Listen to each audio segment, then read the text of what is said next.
బావా అరటి పండు తింటావా? చాలరా, ఇదిగోండి. చాలా ఇందాకే ఇంకొకటి ఫుల్ అడగండి. అయిపోయింది. వా సూపర్ ఫుడ్ గా. ఏంటగా హ్యాపీయా? ఎక్కడబ్బాయి, ఒకదానికి పెళ్ళైంది, ఇంకా 7 ఉన్నారు. ఇంతకంటే బాగా చేద్దామక్క. ఏంటో బాబు, ఎవరెవరో మధ్యలో వచ్చేస్తున్నారు, వాళ్ళందరికీ నువ్వు ఇచ్చేస్తున్నావు. నేను అది తప్పంటం లేదబ్బాయి, అది వదిలే. బట్ ఇలా చేసే వాళ్ళకి ఓ కథ ఉంటుందంటే ఫ్లాష్ బ్యాక్.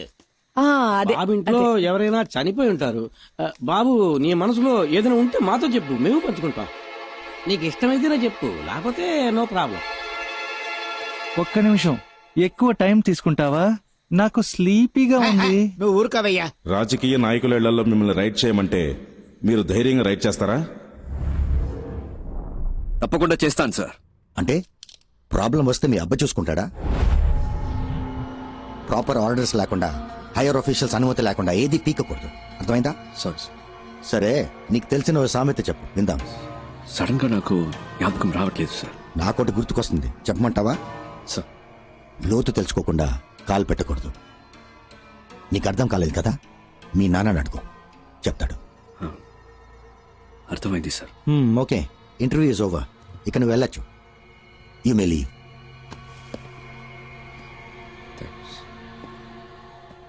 సార్, ఇప్పుడు ఒక సామెత గుర్తొస్తోంది, చెప్పనా సార్? బలహీనుణ్ణి బలవంతుడు కొడితే బలవంతుణ్ణి దేవుడు దండిస్తాడో లేదో ఒక్కడొస్తాడు సార్, వాడు వాడికి యముడవుతాడు. వచ్చినప్పుడు చూద్దాం.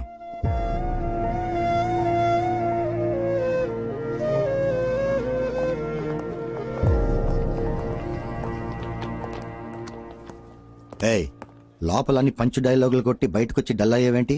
చూడు, ఈ ఆఫీసులో నీకు జాబ్ ఇప్పించడం పెద్ద పనేం కాదు. సరే, అది అలా ఉంచు.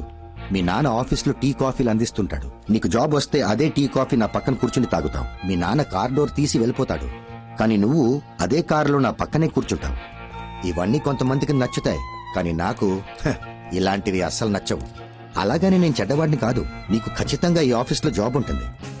సర్వీస్లో ఉండగా మీ నాన్న అని పైకి వెళ్ళాడనుకో, ఆ ప్యూన్ జాబ్ నీకేగా. టీ కాఫీ అందించచ్చు, కార్ డోర్ తెరవచ్చు, ఈ ఆఫీసులో నువ్వేమైనా చేయొచ్చు. ఇంటికెళ్ళి జరిగిందంతా మీ నాన్నకి చెప్పు, ఆయనకి అర్థమవుతుంది. లేదా బల్క్ అమౌంట్ రెడీ చేసుకుంటా.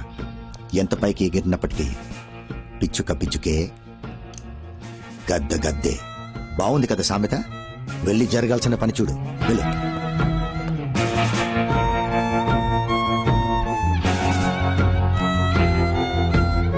ఇంకెవరి దగ్గర ఇలా వాకు.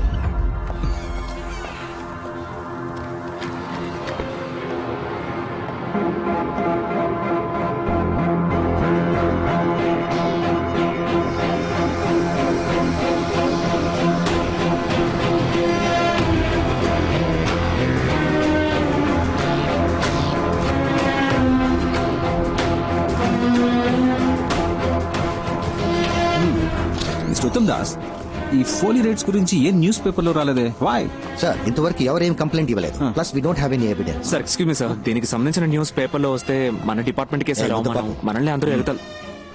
ఎందుకు అడ్డుకుంటున్నారు? ఎగతాళి చేస్తే చేయనియండి, న్యూస్ రావాలి. ఓకే, రేపు ఉదయం అన్ని న్యూస్ పేపర్స్ లో ఇది రావాలి. Okay sir. అప్పుడు వాళ్ళు భయపడేది. ఏంట్రా వాళ్ళ ఫ్రీ ఫైనలా? కానీ కానీ డాడీస్, మా ఆఫీస్ వాళ్ళు రైడ్కి వెళ్తుంటారని చెప్తుంటానే. ఒక డూప్లికేట్ గ్యాంగ్ హైదరాబాద్ లో అదే విధంగా రైడ్ చేసి డబ్బు కొట్టేశారట. ఇదిగో పేపర్ చదువు. మా డిపార్ట్మెంట్ వాళ్ళు కూడా ఇలాంటి ప్లేస్ లో రైడ్ చేయడానికి భయపడతారా? ఈ గ్రూప్ లో చాలా ధైర్యవంతులు ఉన్నారనిపిస్తోంది. కానీ కానీ కానీ ఏంటి? నన్ను నాయకుడు సినిమాలో కమల్ హాసన్ ఏం చెప్పాడో తెలుసా? ఏం చెప్పాడమ్మా? నలుగురికి మంచి జరుగుతుందంటే ఏం చేసినా తప్పు లేదని చెప్పాడు. ఓహో, అయితే ఇది తప్పు కాదంటవా? తప్ప 100% కరెక్ట్ నానా, అంతే. అవునా? లేపోరా రేయ్,